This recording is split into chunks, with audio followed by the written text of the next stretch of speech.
गिबियावनो बयखौबो बड' निउस इउटुब चेनेलनि गोदान खौराङाव बरायबाय। नोंथांमोननि थाखाय बे समाव माखासे खौरां लाबोदों।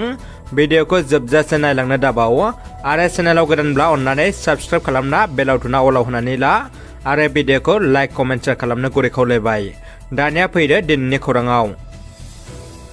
गिबि खौराङाव दङ उदालगुरि जिल्ला एबसुनि सिङाव थानाय भेरगाव फरायसालिमा दालाइ एबसुनि बानजायनायाव खुंगा 19थि गोदान फरायसा फरायसुलिफोरखौ बरायनाय फोरबोखौ गाजा गोमजायै सानसेनि हाबाफारि लानानै फरायसालिमायावनो खुङो।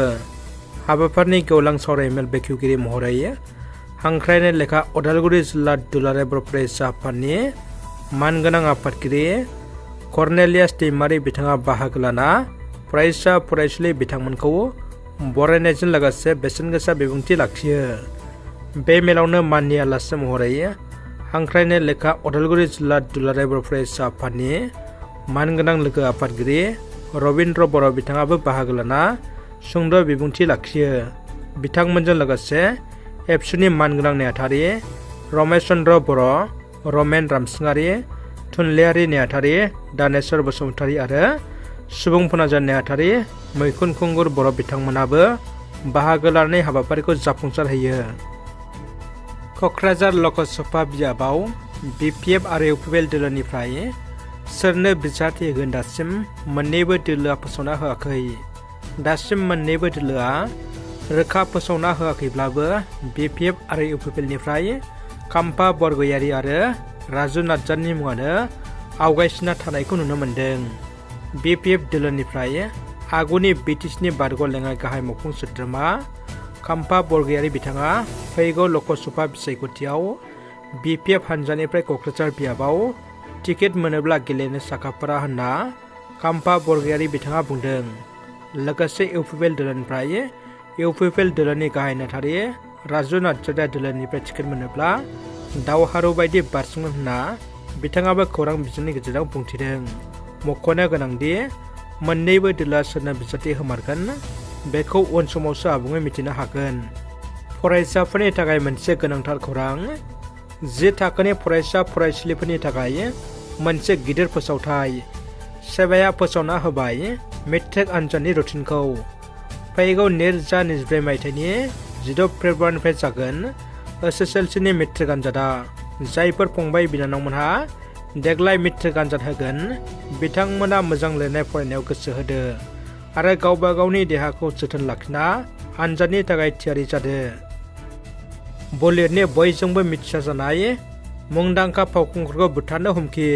मुंदांखा फावखुंगुर किं खान शाहरुख खाननि जिउआव फैदों खैफोदनि गिदिर खौरां।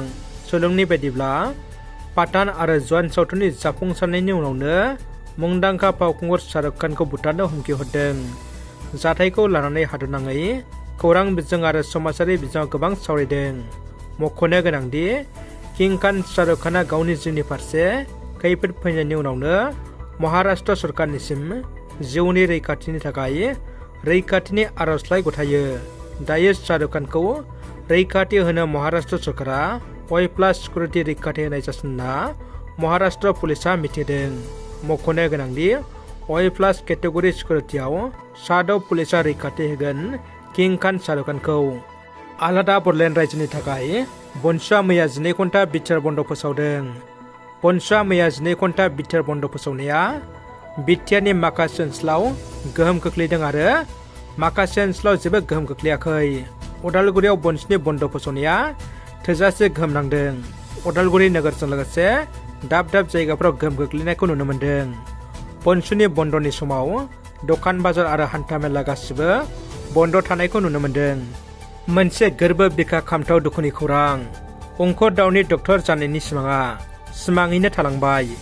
MBBS नैथि सेमिस्टाराव फरायबाय थानाय समावनो हरखाबै जिउ खोमानांबाय अंकुर दाउआ। मानसिनि जिउआ थास'लायनि दै बायदि दानो दं दानो गैया।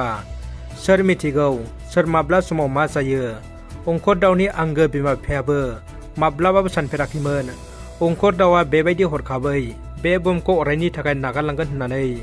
गावनि आंगो फिसाखौ डक्टर महराव नुनायनि सिमाङा सिमाङैनो थालांबाय। धेमाजि जिल्लानि सिमेन्ट सापरि समख ओनसोलनि सिङाव थानाय लकलं मिसिं गामिनि मुरसि फाइगेस दाउनि आंगो फिसाला अंकुर दाउआ थांनाय 17 सेप्तेम्बर खालारखालि डिब्रुगड़आव थानाय आसाम मेडिकेल कलेज एन्ड हस्पिटालनि केम्पासाव S06C7855 नम्बरनि गंसे I-10 गारिजों लामायाव जाब्रबथाय जानानै गोब्राबै जोखोम जादोंमोन। जोखोम जानाय अंकुर दाउखौ आसाम मेडिकेल एन्ड कलेज हस्पिटालाव गोबाव सम फाहामथाय होबाय थादोंब्लाबो नाथाय थांनाय 9 अक्ट'बर खालाराव मोनाबिलिनि फ्राय 9:30 रिंगासोआव मेडिकेलाव जोबथा जिउ गोमायो। मख'जाथाव अंकुर दाउ बिथाङा Dibrugarh Assam medical college and हस्पिटालाव MBBS नैथि सेमिस्टाराव फरायगासिनो दंमोन। ओनसोलनि सुबुंफ्रा फोरमायनाय बायदिब्ला अंकुर दाउ बिथाङा ओनसोलनि बयजोंबो मोजां मोनजाग्रा सासे मोजां फरायसामोन। बिथांनि बेबायदि हरखाबै दुखुनांथावै जिउ गोमानायाव ओनसोलनि सुबुंफ्रा गोथौ दुखु मोननाय फोरमायदों। बिटिआर खुंथाय गोहोआव गैयाब्लाबो BPF दोलोखौ आथिखालाव बिटिआरआव गोख्रों जाबोनायखौ नुनो मोन्दों। फिन उदालगुरि जिल्लानि पेरगाव ब्लक BPF कमिटिनि बानजायनायाव गेदेर जयनिं हाबाफारि खुंदों।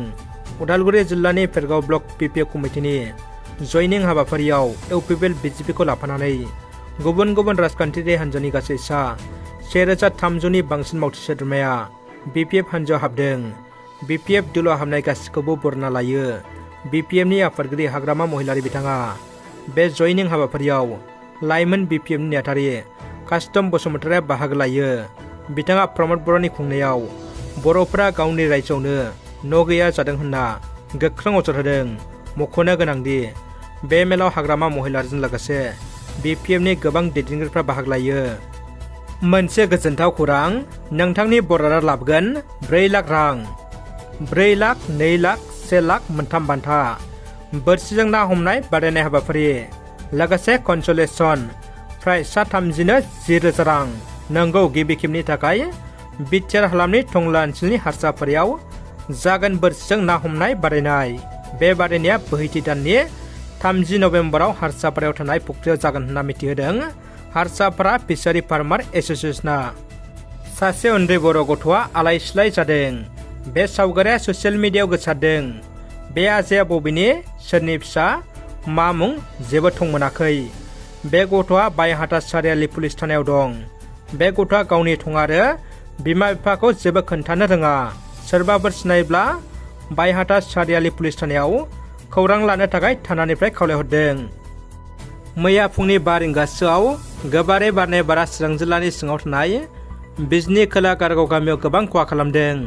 बे बारनाय बारा खोला गारगावनि 104 नं गारगाव गुदि फरायसालि, शिब मन्दिर, वाटार साप्लाइ आरो अंगनाबादि सेन्टारनि थिं बायदि बाथामफोरखौ बुखारलांदों। लोगोसे गोबां बिफां लाइफांफोरबो खहा खालामो। आरोबाव गारगाव इंराजि गेजेर फरायसालिनि गासै थिं आरो बाथामखौबो बुखारलाङो। बिनि थाखाय गारगावनि रायजो राजाफ्रा प्रमद बर' दैदेननाय सरकारनिफ्राय अनसुंथाइ मोननो लुबैदों। दानिया फैदो जोबथा खौराङाव। सनितपुर जिल्ला इउनाइटेड फाराम एक्सन DB आफादा थान्दै मेल खुंदों। सनितपुर जिल्ला इउनाइटेड फाराम एक्सन DB आफादा थान्दै मेलनि गेजेरजों बिजिरलायनानै आफादनि गेलेमु नेहाथारि सुसिल नार्जारि बिथांखौ आफादनिफ्राय बोख्लायबाय। मख'नो गोनांदि आफादनि गेलेमु नेहाथारि सुसिल नार्जारिया आफादनि नेमखान्थि आसारखान्थिफोरनि हेंथायै खामानि मावलांनायनि दैयाव बिथांखौ दिनैनिफ्राय आफादनिफ्राय होखारनाय जाबाय होनना आफादा खौरां बिजोंनि गेजेरजों मिथिहोदों। बिथाङा दिनैनिफ्राय आफादजों जेबो सोमोन्दो गैला होननानै फोसावो इउनाइटेड फाराम एक्सन DB आफादनि आफादगिरि नेहाथारिया।